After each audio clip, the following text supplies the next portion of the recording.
Hey, long time no see. I have not been in this craft room in quite a few weeks because I have been really busy lately. As most of you may know, I started a new job. I left my old company. I was with them for 11 and a half years, and I started a new company. So I'm trying to get into the motions here. It's been 3 weeks since I started my new job, and I'm just trying to get my routine down packed, and I've been really tired when I'm coming home from work. So I haven't want to be in the craft room. I haven't really felt inspired.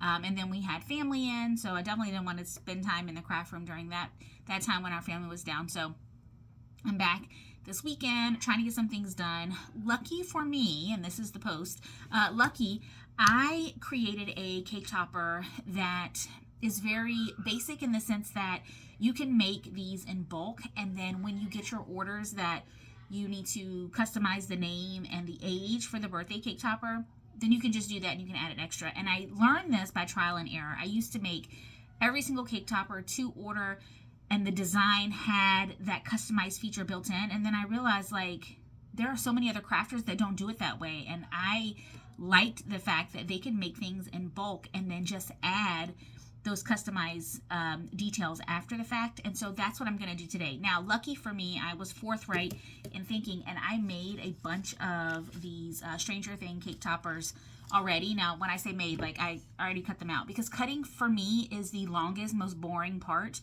So I had a whole bunch of these already together. So all I had to do today was cut out the name and the age, and then I can put these things together and drop it in the mail. So be mindful when you are creating items that you make it easier for yourself. You don't want to have to create these things from scratch, start to finish, every single time you get an order.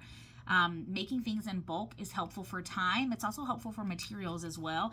And it takes off the burden of having to sit and wait, because if your Cricut's like my Cricut, it takes forever to cut, and I normally do things kind of like in 3 days. I'll design one day, cut the next, and then make on the third. But I have cut those steps out today because I already had some made, so I'm just going to put it together today and be done with it. So that's that. I am happy to be back in my craft room. I really haven't been feeling it lately, but I'm back.